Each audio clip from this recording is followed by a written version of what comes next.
Elijah bekeveta indzaba tekuthi utawukufa, Jezebel afuna kumbulala. Nkulunkulu uthumela ingilosi. Ulele Elijah ukhathele, ukhathatekile. Ithi ingilosi ku-Elijah, vuka udle ngoba indlela yakho iseyinze. Nasi kwasakho sekuphila. Encwadzini yaLuka sahluko 8 verse 49 na 50. Wathi asakhuluma Jesu, kwachamuka sigijimi side kulesiphathimandla lesasengiJayiru, safike sathi, indodzakati yakho seyifile. Sale ungabe usamhluphi umfundisi. Sale ungasamhluphi umfundisi. Verse 50. Kepha Jesu nakuva lokho wathi kuJayiru, ungesabi wena, kholwa nje kuphela itawuphila. Jesu wativa letindzaba kutsi atisimnandzi. Jesu wambona Jayiru kutsi kungenteka nyalo akhathateke, angasakhoni kuchubeka neluhambo. Kungenteka akhale kakhulu ngoba sewuveta indzaba. Lolu hambo lolu ngilutsatsa ngekuthi luhambo lwekukholwa.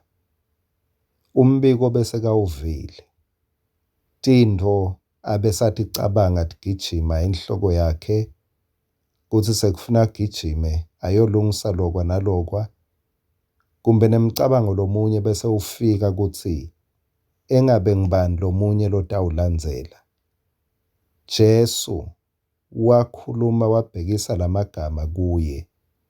Akakhulumanga kubhekisa kulaba labalethe lombiko.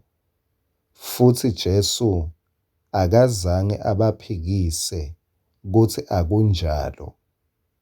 Kepha Jesu wabuka lomnikati wembiko, lona bekawuvile. Wabuka yena wase ukhuluma livi kuye. Wathi, kholwa kuphela. Akashongo ukuthi hamba uyawuzila. Akashongo ukuthi cina ekukholweni. Akashongo ukuthi ungakunaki lokhu. Kepha wakhona Jesu ukukhuluma naye esimeni sakhe. Wathi, wena ungesabi. Ngoba intfo lebese seyenteka mawutfola umbiko, kubese ingcondo yakho seyetfuka. Kubese kugcwala kwesaba. Kwesaba kubese kuba ngumnyango lovulekile. Sitha lesifuna kungenisa imfucuta yaso ngawo. Sewuthi-ke Jesu asewuvale lo mnyango. Sitha lesifuna kuwusebentisa wekwesaba. Indlela yekuvala lo mnyango uthi Jesu sivala ngekukholwa. Yini kukholwa? Kukholwa kwethemba Jesu. Kukholwa kwethemba livi laNkulunkulu. Uthi Jesu ngalama emagama, lo mbiko uliciniso. Letindzaba vele tikhona mbamba. Lesimo sikhona mbamba. Kepha singakagucuki, singakakhulumi ngalesimo, singakabuki ukuthi kwentekani kulesimo, asithole nali liphilisi lempilo, kukholwa. Uthi Jesu, kholwa kuphela, ungesabi. Angikwati nawe ngimiphi imibiko lonayo nyalo, ngoba siphila la emhlabeni, siphila nebantfu, futhi siphila esimeni lesingasiso nani lesikahle. Simo sekugula, sekuhlaselwa imikhuhlane.